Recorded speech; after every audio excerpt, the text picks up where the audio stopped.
Donna. And I'm Kerri. And we are Paranormal Chicks. Episode 71. Bringing it back old school, and we're going to have lots of fucking fun. 71, fun. Oh, I was like, what's happening? Oh, God. So we're going back old school and we're rhyming every time? Mm-hmm. Okay.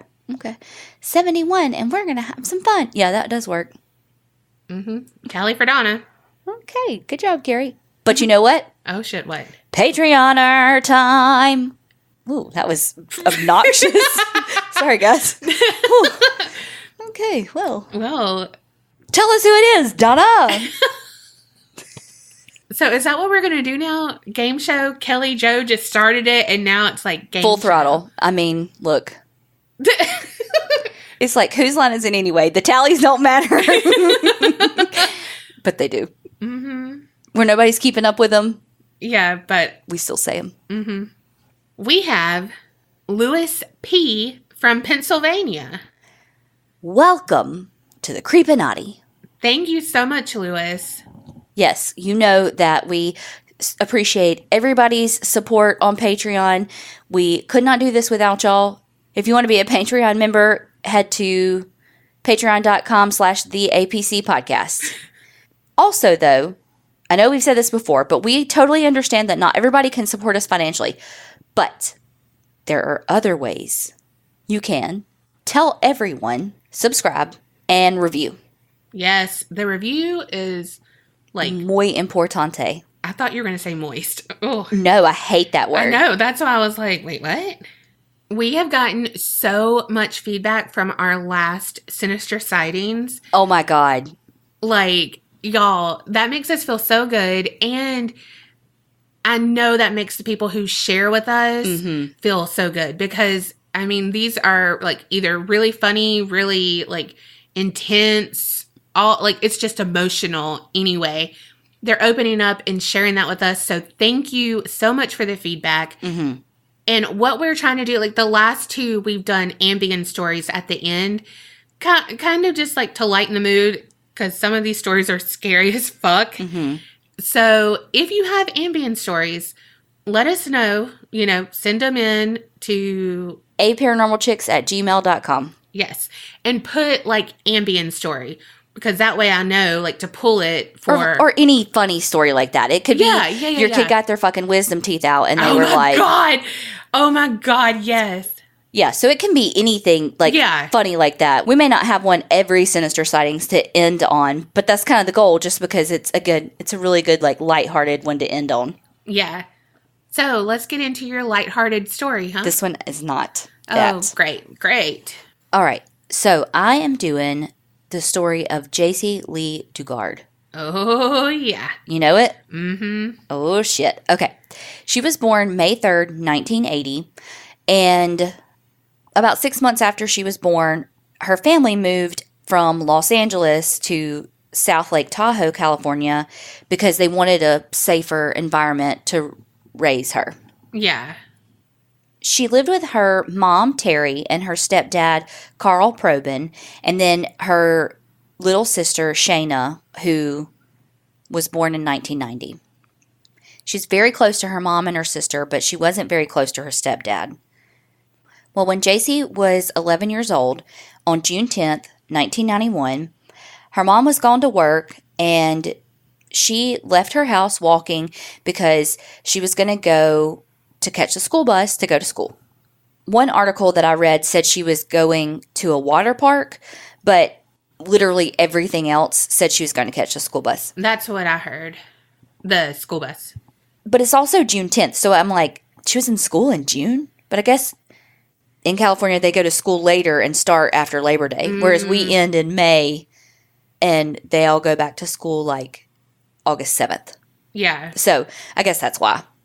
So she crosses the street, heading to the school bus, and her stepdad, Carl, is watching her go to the bus stop, and he sees this car that passed and then makes a U-turn and comes back, and the car comes up to Jaycee and rolls the window down, and, she just thinks like, oh, they're going to ask for directions or something, and when they roll the window down, she gets hit with a stun gun, and then the woman that was in the passenger seat pulls her into the car.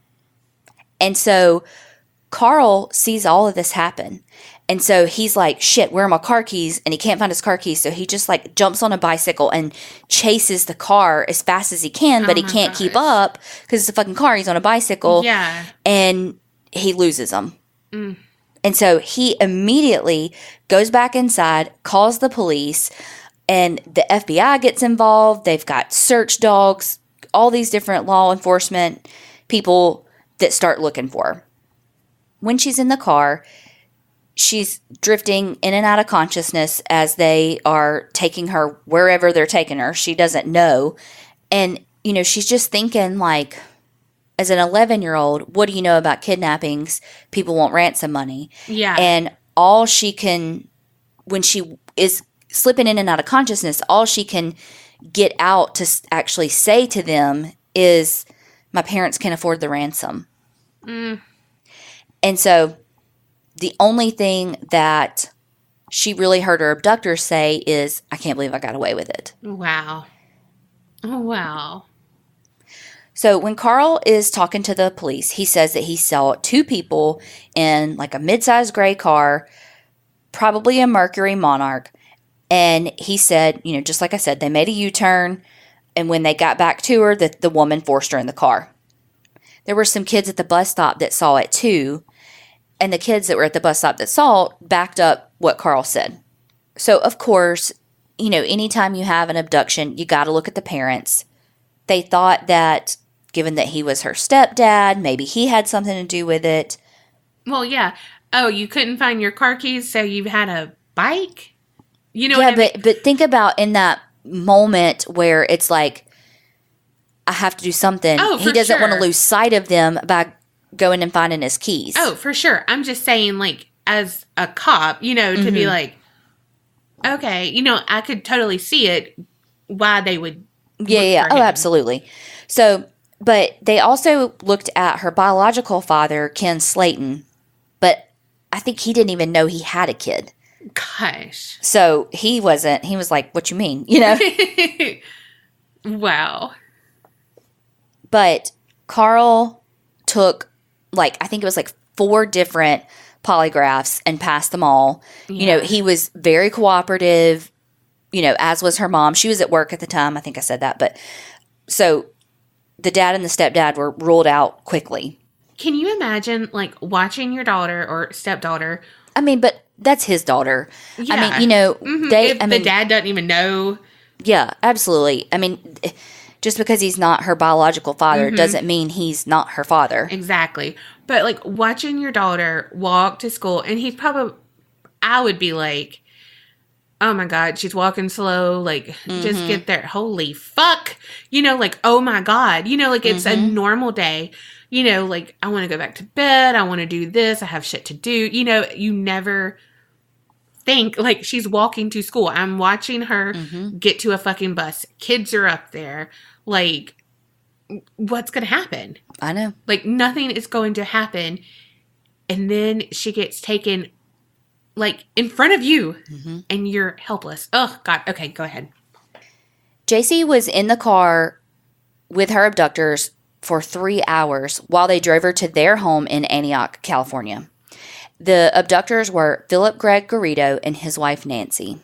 And we all know how I feel about a female accomplice. Well, by the time they got to their house, they had already gotten rid of all of her clothes. She was wearing a little pink outfit that was her favorite.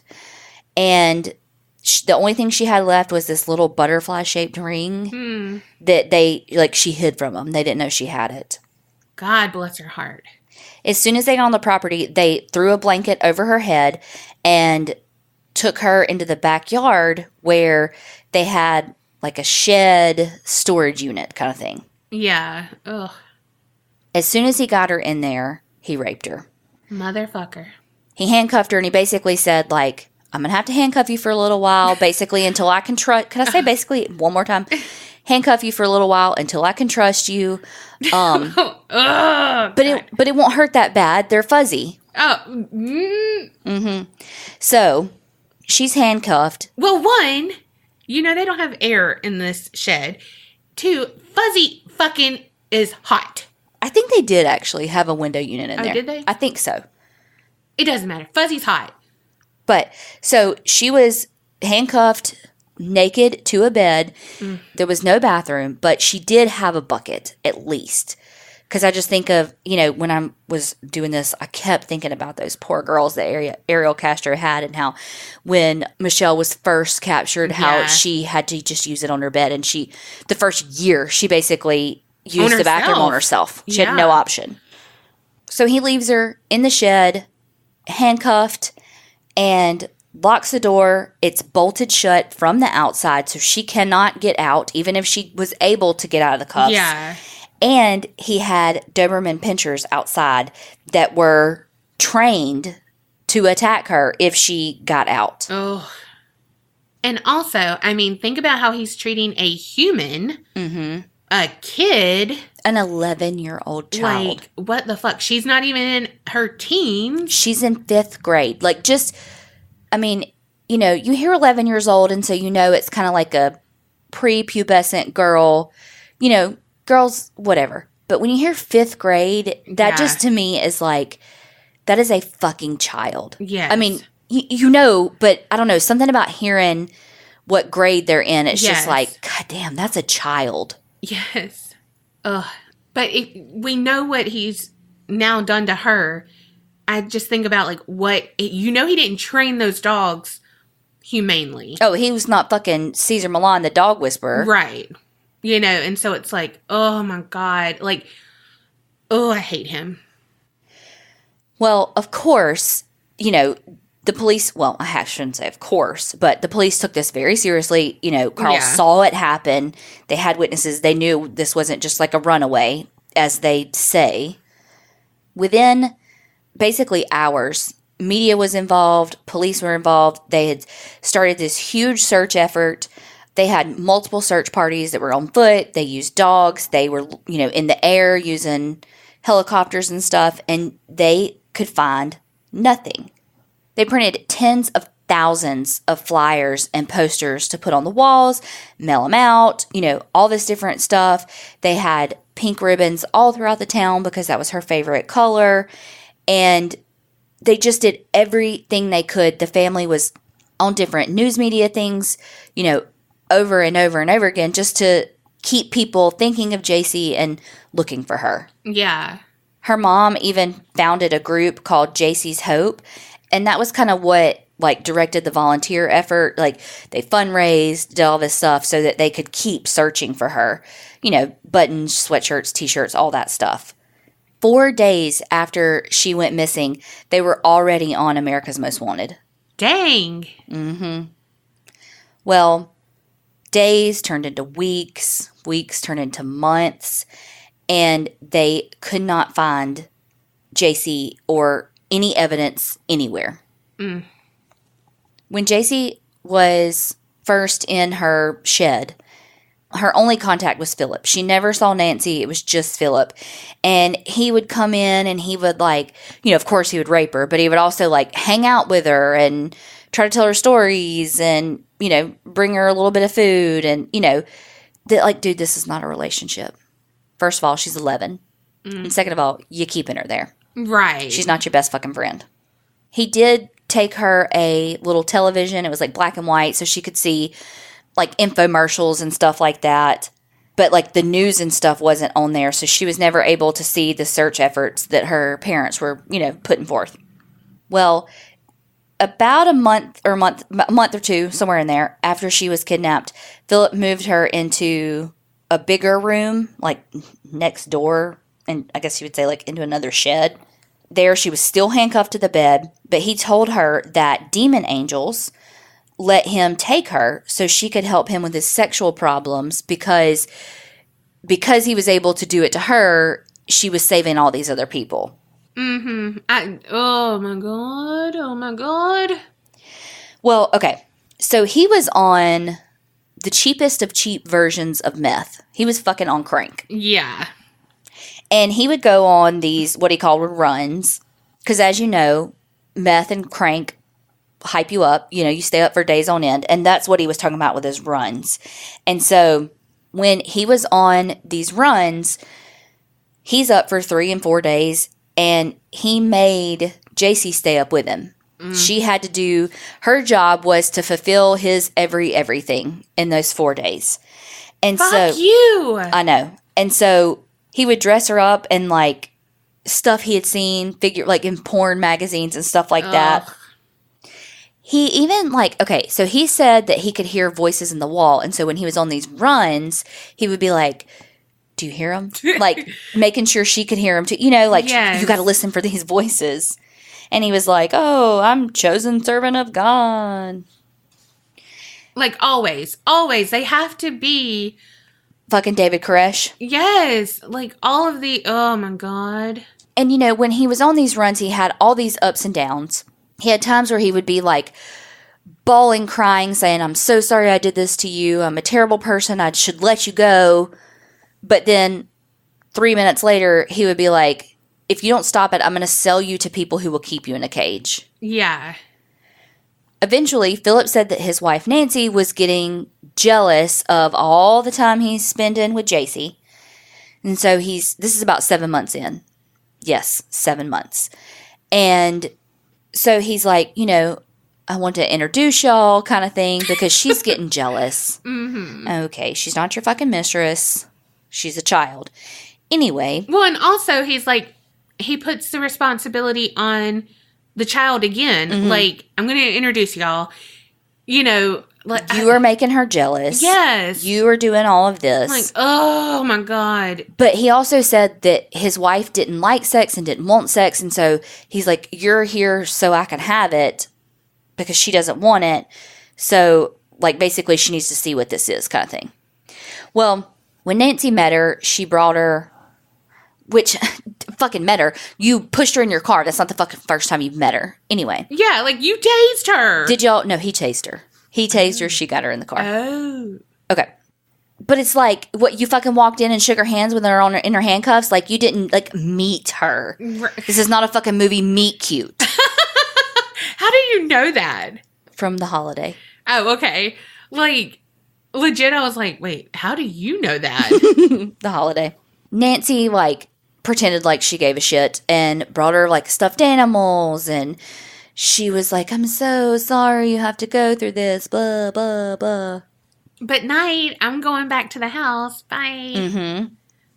Yeah, I mean, you know, Nancy was manipulative, too. I mean, she's just as fucked up as Philip. I mean, you don't help him kidnap someone and not be as fucked up. And so, like... Well, she's like...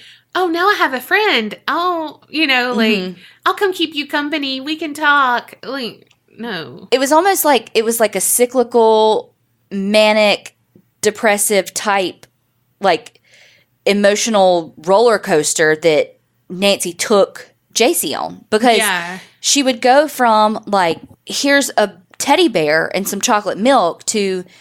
I'm fucking jealous of you because you're sleeping with my husband. And it's like, no, she's not. She's being fucking raped by your husband because she's handcuffed to a bed. Yes. You know? Yes. It was just this manipulation where Jaycee would be like, okay, she's an ally. Oh, fuck, no, she's not. Oh, she's an ally. Oh, shit, no, she's not. Yeah. And again, you're fucking with an 11-year-old. Yes. Right around this time, Philip had, because he was on parole, he had been popped for failing a drug test, and so he had to go to jail for a month.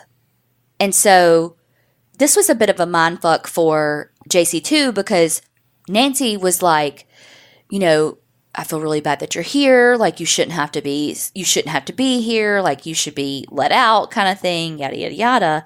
Well, but when Philip was in jail, Nancy was her captor and didn't fucking let her go.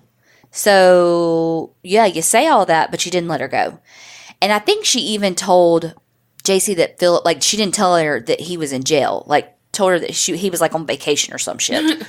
Okay. And, you know, they just did shitty stuff, like, gave her a kitten, and then, like, she named him Tigger, too, because that was her favorite Winnie the Pooh character, just to show you how young this child is. Gosh. Not long after she got the cat, Philip said that he didn't like the cat because the cat peed on everything, and just one day it disappeared. So he killed it. All right. So now we are just shy of 3 years of her being held. Fuck. And they start to trust her a little bit more. And so she's able to come out of her handcuffs a little bit, but they still keep her in that room, bolted from the outside. On Easter Sunday of 1994, they gave her her first cooked meal. Wow. Okay, so she's 13 now. And they told her, we think you're pregnant. Mm. And she was. She was like 4.5 months pregnant. And one thing that I read said that through the TV she had learned like the link between sex and pregnancy. But another thing that I read said that she didn't even understand like how she was pregnant. Wow. Because I mean, again, she's 14, but she's really like 11 in her life experience. And so how, and again, an 11-year-old in 91, I mean, you didn't have the internet. I mean, unless she was fucking watching Silk Stockings, what the fuck else? Oh my God. You know what I mean, though? Oh my God. I love that show. Mom would let me watch it every so often. And I would be like, oh, hi. The intro was so seductive with the girl with the pantyhose and the high heel. Mm-hmm. Maybe that's why I like having sex in high heels. Okay, anyway. So she's pregnant, and of course, no one in that fucking house knows how to. No, they don't know nothing about birthing no babies. So the three of them, like a little fucking three amigos, Nancy, Philip, and Jaycee, all watched and read stuff on how to birth a baby. Oh my God. I mean, shouldn't someone who is as holy as he is know how to do this? I mean, you'd think. Oh, God. So she had her daughter August 18th of 1994. So remember, she's fucking 14. Had a baby. Eats a girl. And Philip named her Angel. Which makes me want to fucking vomit. Well, me too. But Jaycee actually liked the name, and so she was cool with it. But it's like, fuck him. But it's also, she's fucking 14. Mm-hmm. So, of course, she's going to like the name Angel. And, of course, now she has someone who she, feels like is not going to leave her. Oh, absolutely. So, she is her angel, but it's just him. Mm-hmm. If he didn't think he was so fucking holy and shit, like, it wouldn't be a problem. I mean, it would still be a problem because fuck you. But, oh, God. This is the episode where Donna grunts.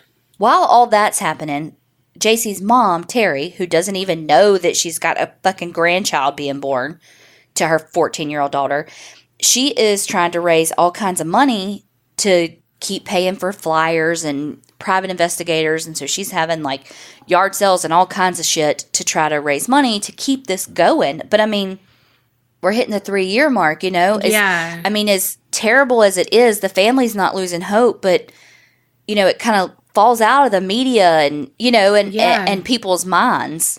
Well, because unfortunately, so many other bad things happen. Exactly. When Angel was about 3 years old, Jaycee got pregnant with her second daughter. Mm. She was born November 13th, 1997. When Philip found out that Jaycee was pregnant with his second child, he moved her into a different little shed. It was bigger. He built a bunk bed for her and Angel to share and had a little couch and, I think it had a nicer TV.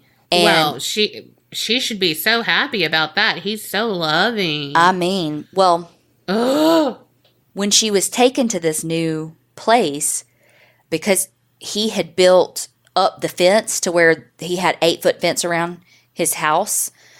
Because that's not suspect at all. Right. Well, so when she was being taken to the new room, she was actually able to go outside without the cover, without the blanket over her. And that was the first time she had seen daylight. Mm-hmm, that's so sad. God, that's so sad. Philip decided that it was better for the family if he and Nancy raised the two girls as their own, and they called them mom and dad, and that Jaycee pretended to be their sister. And Jaycee's like, fine. But because he was like, they're young enough, they won't know the difference. They'll forget your mom kind of thing. And so she's like, fine, but I'm not calling her mom. And so they were like, cool, but you got to come up with a different name. And so she named herself Alyssa because she really liked Alyssa Milano from Who's the Boss. Oh, God. Like, again, just to show how young she is, Yes. Yeah, at this point, she's 17, but she's lived in captivity for 6 years. Oh, like, what has she, Yes. She did the best she could to try to teach the kids. She would try to homeschool them, try to give them some semblance of routine and all of that. But, they never got to go to the doctor. If they were sick, Philip was the doctor. Oh, you're usually the one who grunts. Well, I grunted when I was looking this stuff up. Right. She did start to they started building more trust. And so she started to get to go outside more. She had a little garden. She had a little more freedom, especially after both of the girls were born, than before. And to the point where they actually left the house. So what he would do was he would take the little girls to the park, and he would get Nancy to film the kids, take video of all these different kids at the park, but so that they didn't draw suspicion, he would sit there and fucking play his guitar, and she would pretend like she's filming him. Meanwhile, she's got it shifted and zoomed in on these poor innocent children. Right. Oh, God. So fucking creepy. Mm-hmm. And so, okay. And of course he plays guitar. Everyone who plays guitar went, what's that mean? Well, that's like the how to be a cult leader. Yeah. Yes. I feel like he's not even playing guitar, not Guitar Hero. It's like the fucking mandolin kind of shit. Ugh. Okay. So he started a print shop. He rented himself a little computer, got him a printer, and he started a print shop. Business cards, that kind of shit. And people loved him. He was cheap. It was good. It was good quality, quick turnaround time. And this one story I heard was of a guy that got some business cards made. And when he got them, he was like, oh, there's a misprint on it. And the very next day, he had the replacements. And the guy made a joke of, what, you got slaves working for you? How'd you do it that fast?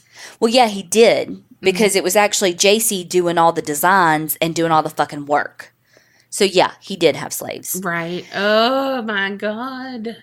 Well, they ended up, though, getting a computer with internet. And so that's how Jaycee found she had worksheets and stuff that she would get for the kids that she would print out, to give them, again, that routine. They would do school from 10 a.m. to 2 p.m. every day. That was their school AOL? Time. I don't know. Okay, I want to back up a little bit and tell you a little bit about fucking Philip. He's a piece of shit, as we know. He had an extensive criminal record, and it always involved shit to women. But in 1976, he kidnapped a 25-year-old by the name of Catherine Calloway. He kidnapped her from South Lake Tahoe and took her across state lines to Reno, Nevada. Well, once he got her over there, he took her to a warehouse, raped her for 5.5 hours. Fuck. Mm-hmm. Well, police noticed a car parked outside of, the little unit, and so they were like, And so they, broke the lock to the warehouse and saw him. Well, Catherine Calloway walked out and was like, help me, and so they arrested Philip. So he was charged in not only Nevada's state courts, but also federal courts because he crossed state lines with a kid, while kidnapping somebody.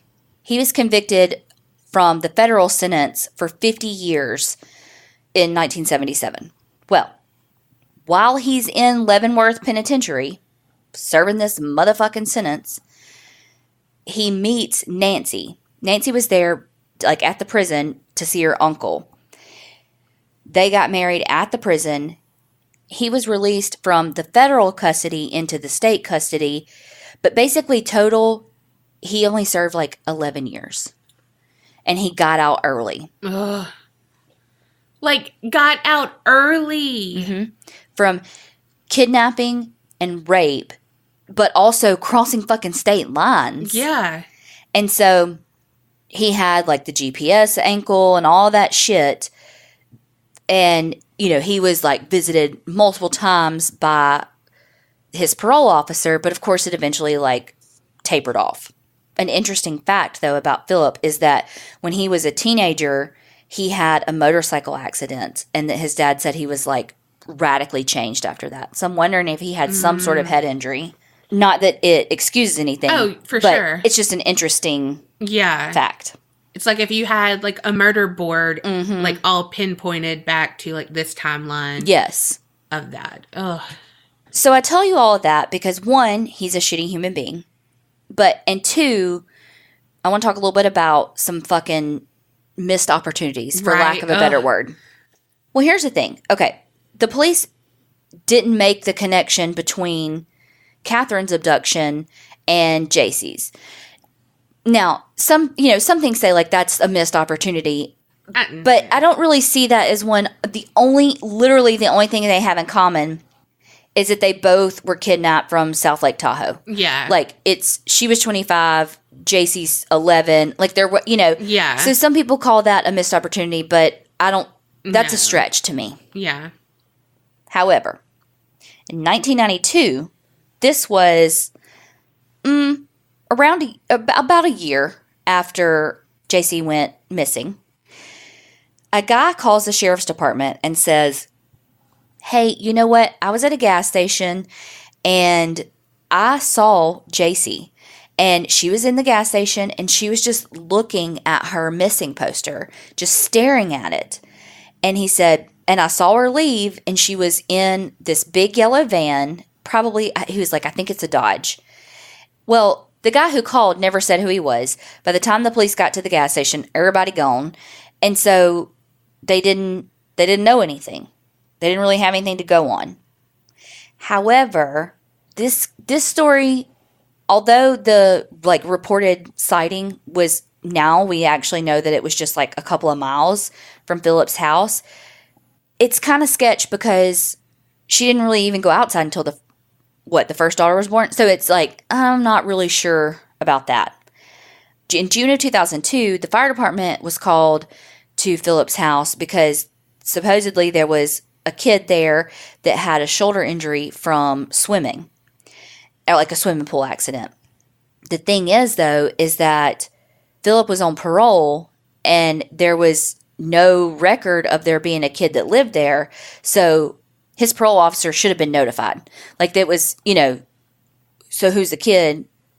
Whatever, Yeah. Okay, this is the kicker, though. In 2006, yes, 2006. Oh, my gosh. One of Philip's neighbors called 911 and said that, "Look, I got this neighbor. He's got fucking tents all over his backyard. He's got those like tarpaulins that are like up, covering the yard, these 8 feet fence, and there's kids living there. And he is, quote, psychotic with sexual addictions." And so, I mean, she's not wrong. Right? Well, so a deputy sheriff goes to Philip's house, and they just talk at the front door for fucking 30 minutes. And all the deputy sheriff does is say, if you got people living in those tents, that's a code violation. Like, you need to handle that. So, had they just fucking walked in the damn backyard.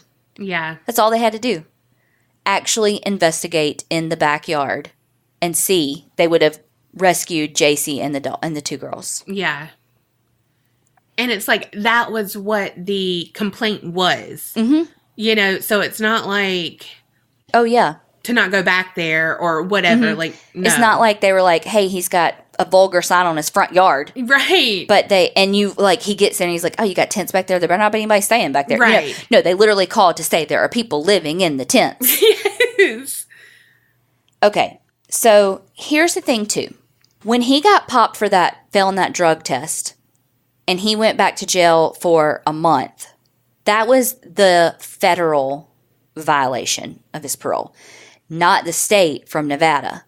So Nevada should have been notified as well of the parole violation, and it should have sent him back to prison for the remainder of his sentence. Wow.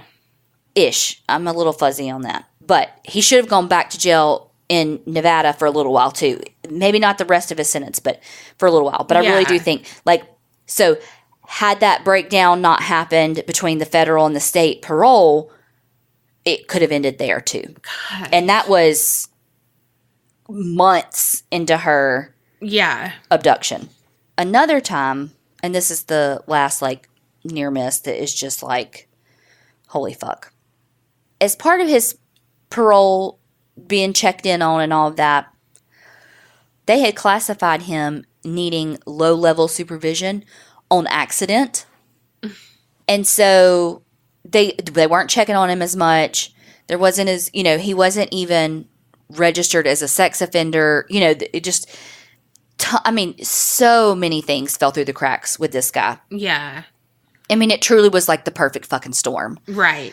And so one time, one of the parole officers went to his house, and when they got there, there was a 12-year-old girl there. Because, again, they have Philip as this low-level, low-risk guy. They were like, who's this? And he was like, oh, that's my brother's daughter. And they were like, oh, cool. All right. Well, see you next time. And didn't do any digging. And, yeah, he had a brother, but his brother didn't have any fucking kids. Yeah. And so it's if they would have just done something, if anybody would have just done something, and not even above and beyond their job. Right. Just their fucking job.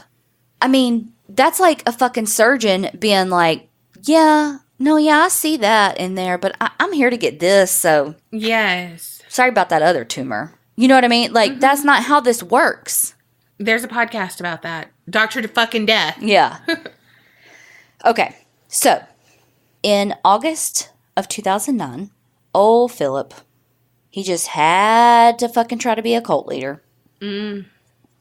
And so, he went to the FBI office in San Francisco and gave them a 4-page essay all about his ideas on religion, sexuality, and saying that he had discovered a way basically to cure himself of his previous sexually deviant behaviors, and that he could help curing other sexual predators. And so later that day, he also went to the police office for the University of California, and he took along with him the two daughters. And he said, I want to hold a special event on campus because I have this religious program called God's Desire, and I want to do this speaking engagement, to, get followers in this cult. You know the drill. And so the person that he spoke with was like, what? He seemed very erratic. The girls were kind of sullen and submissive. And so she said, can you make an appointment for the next day? And he was like, sure, gave his name, all the things. And she was like, boop, boop, boop, ran a background check on him and found that he, had been he was on federal parole for fucking kidnapping. And so when he came the next day. He brought his guitar too. For real. When he came the next day with the girls, he's there for his meeting. And she notices even the girls look like they hadn't been exposed to a lot of sunlight. They just looked gaunt is the word I'm thinking of. Yeah. And I don't even know if that's the right word for that, but that's what's popping in my head. Well, she is actually a fucking badass. The officer who said come back, her name is Allie Jacobs. I'm sorry, I should have said her name. She's the one that ran the background check. She called his fucking parole officer. She did what she should have done, and she fucking called his parole officer and said, look, something's up. Yeah. Well, they were like, what? He's low risk. What are you talking about? Mm-hmm. And he plays a mean guitar. Mandolin. I'm just kidding. So, ukulele. I don't fucking know. Anyway, but she leaves it on a voicemail. His parole officer gets the voicemail, and they're like, oh, okay. So 2 of the agents go to his house. They handcuffed him while they searched the house. They found Nancy. Did you know his mom lived with him? His elder, no. his oldest fuck mom. I didn't know that. Mm-hmm. And so, they look around the house. That's what they find. So they drive him back to the parole office. And then when they're on their way, he says, yeah, those kids that were with me were daughters of a relative. And I had permission to take them to the university. Well, but just that month before, though, the parole officer had said, like, you're not supposed to be around minors. And when he went there, he went like 15 miles out of his allowed radius. Fucking egotistical. Mm-hmm. Holier than thou. Mm-hmm. They had him at the office asking him all this stuff. They had just looked in his house, found his mom and his wife. And so they reviewed it with their supervisor, and they were like, okay, look, come back tomorrow at this time for like a follow-up office visit, basically. And he was like, okay. I mean, well, listen to the balls on this motherfucker. He came to the parole office. He came with his wife, the 2 daughters, and Jaycee, who, of course, introduced herself as Alyssa because she is fucking brainwashed at this point. Yes. She's been with him 18 years. Yeah, I was going to be like, more than her time She's at her been house. been with him longer than she hasn't. Yeah. Oh, God. Yes. Yes, y'all heard me right. 18 motherfucking years. That's how long she was with him. So the parole officer is like, I'm going to separate them. Let's just see what's up. Thank God someone has gut instinct. And listens to him. Well, I mean, honestly, thank God he thought... He was so brazen to just be like, yeah, no, this is cool. Well, when they're interviewing Jaycee, she is like, my name is Alyssa. And she gets pissed when they challenge her. And she's like, why am I being interrogated? Like, he's a good guy. He's good with the kids. She did eventually tell him, those are my kids. But she would, like, again, would get very defensive when they challenged who she was. She finally said that she was from Minnesota and that she had fled an abusive relationship. But the parole officer called the police. By the time the police got there, Philip actually admitted, okay, I kidnapped her, I raped her. And it was not until Philip confessed that Jaycee was finally like, okay, my name's Jaycee. God, I can't even imagine saying your name after that long.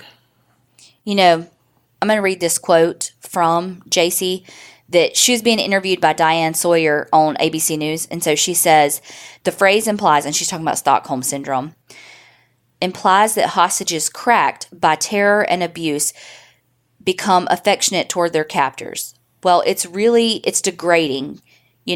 Having my family believe that I was in love with this captor and wanted to stay with him. I mean, that is so far from the truth that it makes me want to throw up. I adapted to survive my circumstances. At fucking 11 years old. So they were arrested, of course, obvi. And in 2011, they finally pled guilty after a lot of back and forth and shit we don't care about because we hate them. Philip was sentenced to 431 years to life, and Nancy got 36 years to life. So Jaycee actually, in 2010, got a $20 million settlement with the state of California because there were various lapses by the corrections department that contributed to Dugard's continued captivity, ongoing sexual assault, and mental and or physical abuse. How much? $20 million. It was approved by California State Assembly by a vote of 70-2 and by the California State Senate by a vote 30-1. And can I just say that I want to know who those goddamn 3 people are? Right? And I want them to, I don't know what I want to happen to them, but fuck them. Right? They were probably part of God's desire. Fuck them. Like, wow. Wow. So it was August 26, 2009 when Jaycee was reunited with her mom, and it was more than 18 years, like I said, after she had been abducted. Her poor mom and stepdad ended up getting divorced because they just couldn't, he was a suspect, which everybody was, but also, she kind of, there was some, she felt like maybe he could have done more to stop it, all of that. But they stayed together for a good while. Really, they never stopped searching. And I know that Jaycee's mom, Terry, was part of this initiative where they taught like 3,000 young kids how to escape if they are kidnapped. Like, they had like these practice trunks and stuff where they would show them how to like kick lights out, unplug stuff, all these different things to escape. And they know for sure that they have saved 3 kids. Whoa. So it's like, whoa. I don't know what that percentage is, but worth it. Yes. Holy fuck. Mm-hmm. That's awesome. I know. I do know that forgive me, I cannot remember what organization it was and why they were interviewing it, or if I can't remember if maybe Philip did the business card, something. And I think he did the business card or did the printing for it. I know, sorry, I suck with details. But it was about like how to not be kidnapped. And he told him, you really should add on there not to let your kids walk to the bus stop alone. Oh, fuck. Yep. Wow. And fuck you. Like, it was in sight. Like, what the fuck? Ugh. Yep. Well, and, Jaycee, but here's the bright side. He and Nancy are fucking rotting away in prison. Jaycee and her kids are doing great. She's a huge advocate for victims. She and Elizabeth Smart have done a lot together. It's said that her daughters are clever, articulate, curious girls who have a bright future ahead of them. Wow. Jaycee did write a book. It's called A Stolen Life, and it's like a memoir about her time. So if y'all want more details of her time in captivity and all of that, that's going to be a good read. Wow. Yeah. So heavy shit. Heavy. The thought of just the amount of years. I know. Like that other case we did that was like 22 years, and 18.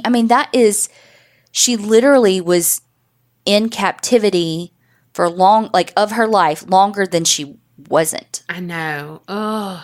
And it's like, if you think about, she tried to educate her kids and all that, do the best she can, but she only had a 5th grade education. Yeah. It's like, if she didn't get that settlement, like, I don't know, just think of how hard her life is, deprogramming from all of that. And then not only that, but then she's got to start from scratch. She's got to study and get her GED and do all this and learn all these things that she missed out on. Mm-hmm. It's 2009 when she meets her parents, like, the fucking iPhones are out. You know what I mean? Yeah. And when she was kidnapped, did we even have cordless phones yet? Yeah, we did, right. But you know what I mean? Yeah. It's like a lifetime has passed her by. Yeah. And she's got to play catch up. And that's so scary, as an aside from the scary things that she's already been through. Yeah. It's like a whole other layer that she's always going to have to deal with. Thankfully, she's resilient. Mm-hmm. Oh, you can't survive 18 years without being that way. Mm-mm. I saw one thing, too, that her kids were given birth certificates after they were found. And, of course, it says him as the father. And I just think, like, I don't know. How do you reconcile that as a child, like, as you get older, that he is who your dad is and that's what he did to your mother, Yeah. Crazy. Wow. Yeah. So, I hope that your story is not as sad, but it was a happy ending. Yeah, yeah. Thankfully, she was able to get away, and she is alive and thriving, and so are her girls. Yes. And those motherfuckers are rotting in jail. All right, y'all. This is not sad. Thank God, because mine was, whew. I know. All right, picture it. Spring of 1971, Hexham, England. We're going across the pond. The Robson family moved to this duplex on number 3 Reed Avenue. So 2 weeks into their move, they're doing, still the clean up, make it their own, all of that. Well, their 11-year-old son, Colin, he was in the backyard digging up some weeds and doing like some gardening things, like, oh my God, just get out of here, go like fucking pull weeds, probably at that point. So he's pulling them up and he comes across something very strange. It's a small round stone. I thought you were going to say a Dybbuk box. That would be amazing if I had a different Dybbuk box. Mm-hmm. Oh my God. But no. We haven't seen that Dybbuk douche has bought it yet, so it doesn't exist. Yeah. The limit doesn't exist. So he knew, like, okay, this looks different. It's bigger. It's heavier than all of these other stone, like all of the shit in this little garden thing. This is different. Like on Shawshank Redemption, it's the stone that doesn't belong. He's got to look under. Every time. We haven't done it in a while, I feel like. Mm-hmm. That was a good one. Thanks. So he has it, and he's like, something is different. Well, he turns it over to inspect it, and that's when he sees that it has a human face etched in it. The fuck? Yeah. So Colin calls his brother Leslie. He's like, oh my God, come see. I got to show you what I just found. Mm-hmm. So, of course, they continue digging.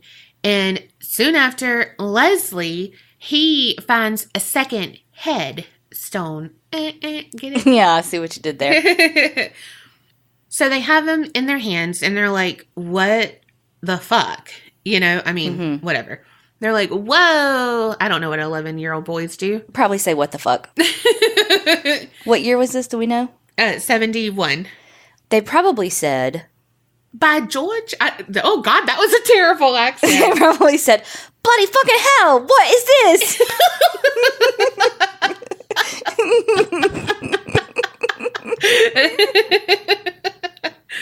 Oh, my God.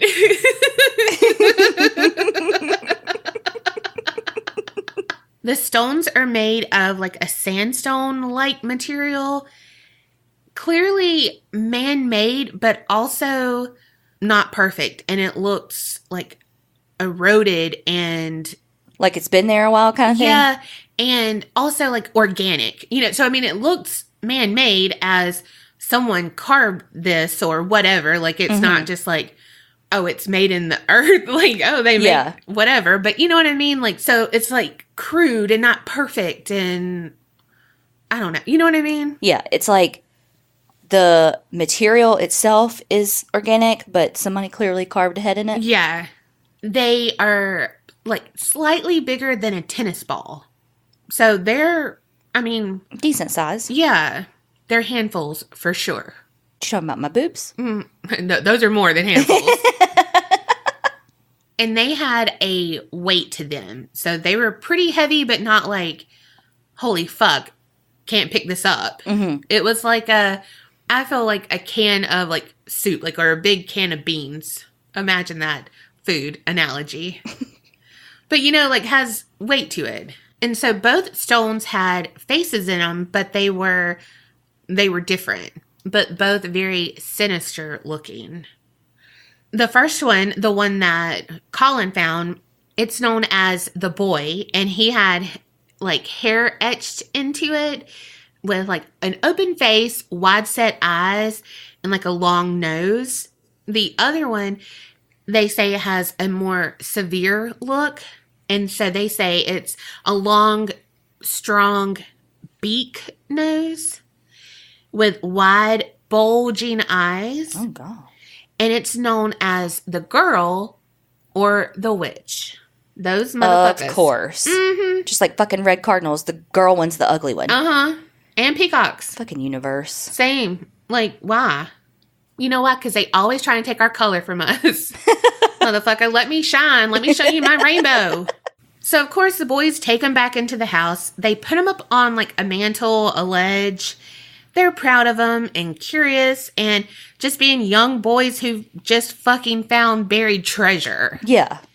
They went to sleep that night. All was quiet, safe, sound. But little did they know, when they woke up the next morning, it would be the start of strange events of unexplained phenomena. Dun, dun, dun. So that morning, they get up. The heads are still on that ledge, but they're turned around facing the garden where they were dug up. And they're like, why? Like, how? The parents wouldn't have even really paid attention. Like, they had just put them up there because they were going to, like, you know, play with them, show them do the thing. But, like, they were, you know, facing a different way. And then they're both turned facing where they were found. Those damn stones were longing to go back to their dirt. I know. Poor stones. Then certain objects around the house started to break without any reason. One time, the youngest daughter, in her bed, just unexplained, a whole lot of fucking glass was just like shards of glass were all in her bed. So they were like, don't stay in that room. Like, you know, just, I don't know. Because again, they're thinking like maybe like something weird happened. You know, like who knows? Because why would you be like, those two stones, you know? I mean, I would, but I'm paranoid. Their oldest daughter, Wendy, she had been away in Scotland on her honeymoon. Very she. But she returned, and it's like the height of the strange shit happening. And so she thinks like they're playing a fucking game. And, you know, she's like, they're just being little shitheads. So I'm going to put an end to this. And so she hid the heads under the top end of her bed, like under the headboard, basically. Well, the following morning, they had moved to the other side of her bed. And, like, no one knew that she took the heads at all. Right. They heard doors opening, slamming shut, but there would be no doors opening or closing. You know, objects being moved. Lots of poltergeist activity around the house. Well, a few nights later, the Robsons were asleep, and they heard screams coming from next door. Because remember, it's a duplex. That property was rented by the Dodd family. And that night, the mother, Nellie Dodd, she was staying in her children's bedroom because her daughter, Marie, had an ear infection. And so, you know, just, you need your mom and all of that. So she finally gets Marie down. And she's like, all right, I'll sleep in here, you know, like make sure you don't need me, you know. So she finally lays down, closes her eyes, and she is woken up by her 10-year-old son, Trevor. And he's like, Mommy, something touched me. And what happened is that he woke up because he felt someone pressing on his legs as he was sleeping. So Nellie calmed her son down, put him back to bed, and, you know, I'm here, nothing's going to happen, blah, blah, blah. Well, later on, Marie, she got woke up by a noise. So she woke up her mom, who was sleeping with her. She sits straight up in bed, and in front of them is this tall creature. And it has the torso of a man, but a head of a sheep. The fuck? Okay. So they both scream in terror, but the creature was like not unnerved, you know, just, it did not faze him. But eventually he just exited out of the room and disappeared down the stairs. I just picture this like goat man just turning around and just like do like back down the stairs. Like, I don't know, like that is dumb. His hoof like, yes. Oh my God, that's the dumb. That's the dumb. So am I. Okay. Well, Nellie was so traumatized by this, and so were her kids, that she applied to the council to be moved, to be relocated, and they were granted that. So they moved out of that duplex. Well, meanwhile, at the Robsons' house, shit was still going on. And now there was this mysterious light that was glowing that only would appear at night at the end of the garden where those heads were found. And then a little bit later, there was a weird flower that grew up from that exact same spot. And all I can picture is the flower from Tangled. Mm-hmm. You know, that because with the glowing light and everything. Yeah. Oh my gosh. After a few months of this, the Robsons were like, okay, something's going on with these stones. So they donated them to the Newcastle Museum. And after the stones were out of their house, everything was fine. And the Robsons just lived happily ever after. And that's the end of their story. I wonder why they wouldn't just put them back in the garden and see what happened. I don't know. Put them back from whence they came. I know. Isn't that a saying? Yeah. Well, if they did that, we wouldn't have this story. There's more? Well, the museum, staff, they were like, these are fucking strange, but they look old as fuck. I think I know someone who could tell us what's going on with them. And so they gave them to a Celtic scholar and an archaeologist, Dr. Anne Ross. And so she's going to examine them and see if it is actually Celtic or, to have some type of this is what this is. Mm-hmm. She had given an interview to a paranormal researcher later on. Peter Underwood was the researcher. She said as soon as she saw the heads, she felt a strong instinctive aversion to them. Oh, shit. But she is a scientist and... Getting paid? True. The student loans don't pay themselves. That's for damn sure. So she took them home, further inspection, and of course, very disturbing things happened. Mm-mm. She would hear crashes of, oh my God, something fell in this room. She'd go, nothing. Everything is exactly in place. And that was driving her fucking bonkers. Mm-hmm. Oh my God. Earlier today, me and Kerri, pause the TV, pause the fan, trying to figure out a sound. Doors would open and slam shut by themselves. Sound fucking familiar? Mm-hmm. Well, early one morning, Dr. Ross, she woke up because she was freezing cold in her room. When she opened her eyes, she saw a figure standing in her room. It was a very large, dark creature, and it appeared to be half wolf, half human. Oh, not a goat this time? Mm-mm. Well, it was a sheep. And they also said, it could have been a ram. So... Aren't those all three the same animal? I don't really know the difference between a sheep. I mean, I know. I'm just kidding. No. But they're basically the same. Well, so she's like, holy fuck, speechless. Probably not. She's probably Kerri going this is not real. She saw the being creep out of the room and she felt this irresistible urge to follow it. So she slipped out of her bed and came on to the landing of the stairs. And she saw the figure moving down the staircase, and then it vaulted over the banister. Damn. Landing with a loud thud. So it's not just an apparition or anything like that. And then it scurried out of sight. So she yells to her husband and come fucking help me find this creature. Mm-hmm. They search high and low. Cannot find it to and fro. No.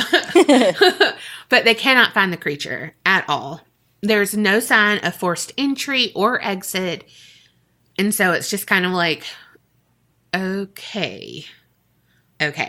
Well, a few days later, they go on a day trip to London and they leave behind their 15-year-old daughter to look after their younger son. When they arrived back, they found her basically hysterical and in shock, freaking the fuck out, because when she returned home from school about an hour earlier, she entered the house and then she saw that same half man, half wolf creature, and it was crouched halfway up the stairs. Well, when she shut the door, it jumped over the banister again, trotted on all fours into the back room of the house. And so she was overcome with that same fascination, that same instinct to follow it that she could not resist. So being compelled, she goes to look for it everywhere, but it's completely vanished.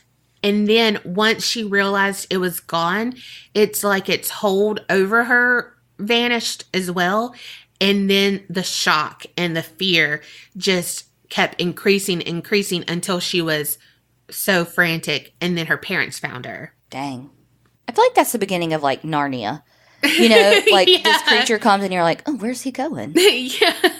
Follow him into a fucking closet and another world. Soon after, the other 2 children saw the same creature, and they called it more of a werewolf. So I don't know what happened, but it finally linked up, and Dr. Ross is like, okay, wait. I think it's these heads that's causing all of this strange shit to go on. Mm-hmm. So she returned them to the museum, like, okay, I've finished what I can do, and here they are. In her report, she calculated that the heads were around 1,800 years old. Damn. And that they were an example of the Celtic cult of the severed head. Oh, shit. So there's this art scholar that is, like, his focus is Greek and Celtic art. His name is Paul Jacobstall, and he described that the heads to the Celtic peeps was, quote, venerated above all else, since the head to the Celt was the soul, a symbol of divinity and the powers of the other world. So after battle, the Celtic tribes were infamous for decapitating their enemies and placing their heads on spikes to be displayed, you know, as a, like, And sometimes they even nailed the heads to their doors. Oh, my God. I'm like, what the fucking Ed Kemper is going on? Yeah, that's not... Oh, I don't like that. You know that shit stinks, too. Oh, my God. Hanging up on their fucking door. Oh, fuck. I forgot to say that when Dr. Ross returned the heads to the museum, everything stopped. And she said that it was as if a cloud had been lifted. Just like the Robsons. Right. So the next person to have their hands on these heads was G.V. Robbins. And he was an inorganic chemist from the Institute of Archaeology. This was in 1977. He wrote a book called The Secret Language of Stone. He proposed that minerals are able to store information in the form of electrical energy. And so he said these heads, which were known as the Hexham Heads, contained like high proportion of quartz crystals. And so it was kind of acting like a paranormal tape recorder where it was replaying all of these energies from the past. So with that creature or whatever, that could have been from the past. And so it wasn't like, it didn't have to be like a human hybrid. It could have been like a warrior who, you know, like when they would wear, you know, like the heads of animals or whatever, like on that, but what they're seeing. Right. He said that these stones were kind of like Stonehenge and stuff that just had an unusual magnetic energy. And so like when people would come to them, like come near them, depending on their energy inside and everything, like they would react differently to them. Okay. Dr. Robbins, he said that he felt a stifling, breathless atmosphere when he was in the presence of the Stoneheads. And when he put the heads in his car to bring them home the first day, his car's electrical system just suddenly stopped and his car like would not turn back on. Oh my God. And so I have to say this. Around this same time, there was this guy named Desmond Craigie, I think. And he stepped forward and was like, I've been seeing this like come up. Because I mean, there were articles about these weird things and like, because these are people of science and, you know, stuff saying shit's happening weird, you know, all of this. But he said that he like has seen these articles and laughing his head off because in 1956, he had carved the stones as a toy for his daughter. And eventually they had lost them in the garden. And he did live at that place before. Yeah. However, it cannot be proved or disproved, but they said, like, these were primitive looking stones, and so much, like, it wasn't just something that they had a cast that made these stones and all of that. And so they were like, okay, well, like, show us how you did it. Like, make some more and, like, I mean, prove it. But when he did it, it wasn't the same. Like, you could definitely tell, like, they were made by him. Not aged and, like, not as primitive. Not, like, it was more precise and, you know. They had also sat in a garden for 20 years. True. In the elements and all that. I mean, it's but also, why would you, like, that's a weird thing to make for your daughter, like a young kid. Like, you never know what she was into. I mean, true. But even they said, like, the stuff it was made out of, like, you couldn't replicate that, how, like, he was doing it. You know what I mean? Like, he could not get it to match up at all. So in 1978, Dr. Robbins, the one who was saying about the magnetic stuff, he gave the stones to a dowser named Frank Hyde. And he wanted to do some experiments with them to see about the magnetic pull and, you know, like, what it's going to do. Because they did, like, put a dowsing rod over one of each of them. And, like, one, it would, like, turn a certain way. The other one, it wouldn't. So it was kind of like they were oppositely charged and everything, too. So it was just kind of weird. Like, again, if it was something that you made, it wouldn't be so different, I feel like. Maybe. But I also am a skeptic. And I'm like, well, I don't know about all that. True. Well, but, so he was going to do those experiments. However, the heads have never been seen again, and so their current whereabouts are unknown. Of course they are.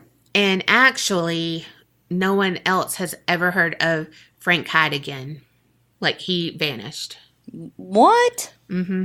So he had the stones, he was going to do some research on them, and then they all just disappeared. Yep. Sketch. They have not seen hide nor hair from him.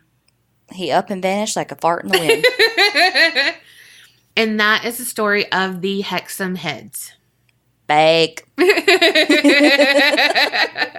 I mean, look, I've been with you the past few weeks. Really a long time. The last few, like, lots of episodes. This one, fake. So if I found something that looked like it, I can put it in your house? I mean, yeah. Whatever. And then I'd throw it back out. Well, okay. So if energy can never be created nor destroyed. Okay. Then it stands to reason that potentially the electromagnetic shit is in the rock. And it's whatever. You know what I mean? And so it's like that person's energy. And I know that's like a different type of energy than, you know. But like, so depending on who it's with, their energy combines with that energy and creates different experiences. Well, I also, yes, I think that's very true because all of these people had teenagers. See, that's why you don't have kids. No, I'm just kidding. Because, sort of. You know, I mean, they always say, like, poltergeist activity is with, like, that emotional turmoil and hello, teenagers.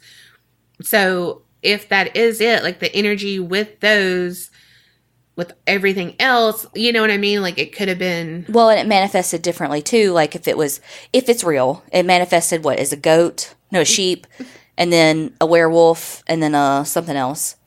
You know, and so with each person, it could have manifested in how their energy perceived it. Yeah. You know? I mean, I don't think it's real, but... If it could be. Well, we want to know what you think. And we also want to know, have you ever met a cult leader that did not play the guitar? Because I don't think it exists. Oh my God, that's funny. Yeah, I don't even want to go back to my story. I don't even want to revisit it. I know. It's a lot. So how about, like, not what we learned, but, like, we want to know what y'all think. Yeah, y'all let us know what you think about the rocks and all of the things. Rocks. rocks. Do you get your rocks off? That's what we really want to know. We're going to knock your socks off. This bitch over here always wearing socks. My feet get cold. Oh, God. It makes me so hot. Like, thinking about it right now, I'm like, oh, God. Can't breathe. Okay, so do you believe that the Hexham Heads are real? Mm-hmm. Do cult leaders always play guitar? Mm-hmm. And do you wear socks to bed? Yes. And sex. I mean, I'm going to say these two people right here, me and Kerri, I'm not going to point out who does do that, but I don't wear socks. At all. And I do. Always. With her Crocs. Look. I have been wearing Crocs to work this week. I'm going to be honest. Because my foot is so fucking swollen that I can't wear my tennis shoes yet. And I'm trying to wean out of the stupid fucking boot. So it's Crocs or nothing. Well, it's not like she had to buy the Crocs, people. No, I know. And it's so funny. Everybody, when they're talking, I'm like, yeah. They're like, oh, you don't have your boot on. I was like, yeah, but I have the ugliest shoes known to man. And they're like, it's split 50-50. Some people are like, oh, yeah, I hate Crocs. And some people are like, I love Crocs. Oh, God. Crocs are coming back in, though, with the kids. I know. And they're wearing white ones with colored socks, but they're starting to get into all the colors. Crocs are back. I would like to keep them as my house shoes. But right now, when my foot is the size of my head, I gotta wear them. Well, your head's the size of these Hexham Heads, okay? Shrunken. Damn. She's throwing all kind of fucking shade today. It's just because she has a small head compared to my large ass head. Ass head? Ass head. She's got a watermelon, I got a cantaloupe. You got a lemon, and I got 2 watermelons combined. It was like it was a 2 for 1. I love a good deal. On that note, remember, creep it real and don't get scared.